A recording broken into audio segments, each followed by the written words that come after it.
Have you ever wondered if something as small as drinking coffee, skipping water, or even stressing the night before could actually change your blood test results? It might surprise you, but tiny choices made in the hours before a blood test can sometimes lead to results that don't reflect your real health. That means your doctor might think you have high cholesterol when you don't, or worry about your blood sugar when it's actually fine. And in some cases, it could even lead to unnecessary medications, repeat tests, or weeks of stress that could have been avoided. Blood tests are one of the most important tools doctors use to understand what's going on inside your body, especially as we age. But what many seniors don't realize is that accuracy isn't just about the test itself. It's about how you prepare for it. So in this video, we're going to uncover 7 common mistakes seniors make before a blood test, habits doctors wish you would avoid so your results reflect your real health. Make sure to stay with me until the very end and subscribe, because I'll also share some simple preparation tips that make the whole process smoother, less stressful, and even less painful. Now let's get started. Mistake number 1, forgetting to stay hydrated. One of the most common mistakes seniors make before a blood test is skipping water. Many people think fasting means not a drop of anything, including water. But in reality, unless your doctor specifically tells you otherwise, water is not only allowed, it's recommended. Why? Because when you're dehydrated, your veins shrink and become harder to find. That means more pokes, more bruising, and a lot more discomfort. On top of that, thicker blood can even make certain test results, like kidney function or electrolytes, look worse than they really are. I remember speaking with Clarence, an 80-year-old who avoided both food and water before his annual blood work. The nurse had to try several times to find a good vein, leaving him bruised and stressed. The following year, Clarence drank 2 glasses of water before his test, and the whole experience took less than 5 minutes. It makes that much of a difference.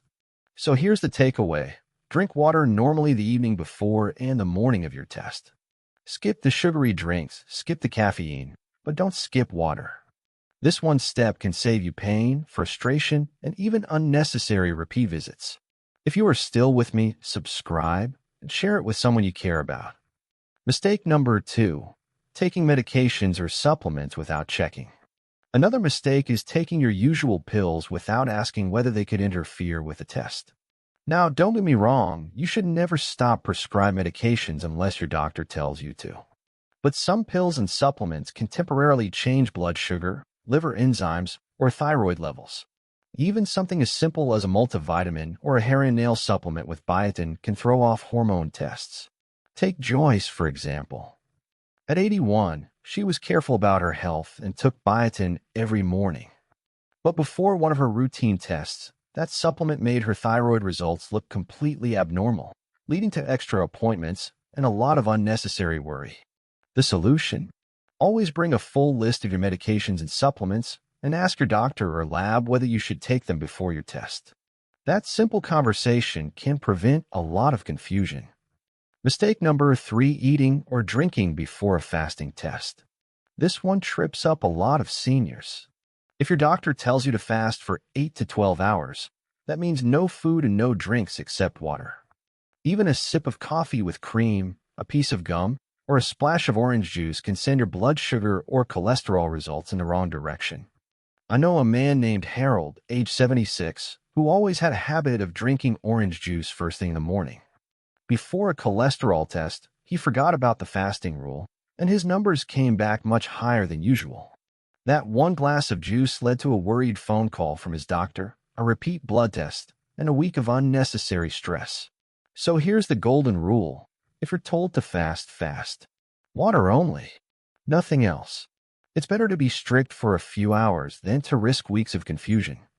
If you are still with me, subscribe and share it with someone you care about. Mistake number 4, overexerting yourself before the test. We all know exercise is important. But on the morning of your blood test, doing heavy chores, running, or even long brisk walks can affect your results. That's because physical activity temporarily changes your blood sugar, enzymes, and proteins. If you normally go to your appointment after a calm morning, but one day you shovel snow before heading to the clinic, your results may look completely different. That's exactly what happened to Henry, age 74. He decided to jog extra miles before his fasting blood work, thinking it would make him look healthier. Instead, his results came back abnormal, and his doctor thought his liver enzymes were too high. The lesson? Keep your morning routine calm.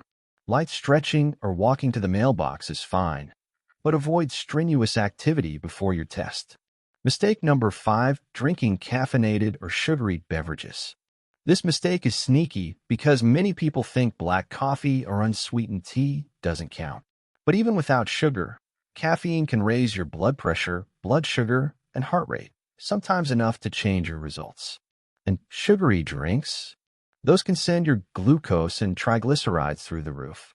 I once met Marilyn, a 72-year-old who drank her usual cup of coffee before a cholesterol test. Her blood pressure and glucose were much higher than her doctor expected. That one mug of coffee led to a stressful follow-up that wasn't really needed. The safe choice? Stick to plain water before your test. Save the coffee or juice for afterward. You'll enjoy it more once the test is done. If you are still with me, subscribe and share it with someone you care about. Mistake number 6, forgetting to mention recent illness or changes. Your doctor can only interpret your results based on the information you give them. If you had a cold, a fever, a poor night's sleep, or even a big change in diet recently, it can all affect your blood work. Frank, age 83, had a mild fever before his test but didn't think it mattered. His results showed a high white blood cell count, which worried his doctor enough to order more tests. Later, they realized it was just the temporary effect of his recent illness. So always mention anything out of the ordinary. Illness, stress, new medications, poor sleep. Even small details help your doctor see the full picture. Mistake number 7, arriving stressed or sleep-deprived. Your emotional state matters more than you think. When you're anxious or exhausted, your body releases stress hormones that raise blood pressure, blood sugar, and inflammation. That means your results might look worse than they really are. Take Ruth, age 77. She barely slept before her blood test, skipped breakfast, and rushed into the clinic feeling flustered. Her results suggested diabetes and hypertension. But when she repeated the test a week later, after a restful night and a calmer morning, everything was back to normal. So before your appointment, try to get a good night's rest, give yourself extra time, and take a few deep breaths. A calm approach leads to more accurate results. Finally, so let's recap quickly.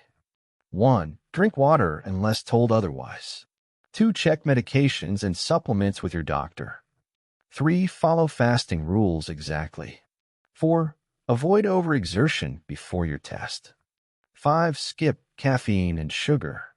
6. Tell your doctor about any recent illness or changes. 7. Arrive calm and rested. These might sound like small steps, but together they can mean the difference between an accurate diagnosis and weeks of unnecessary worry. And remember, blood tests aren't just about numbers. They're about getting the clearest, truest picture of your health. So the next time you have a blood test, prepare the right way. Drink water, stay calm, follow instructions, and give your doctor the best possible information to care for you.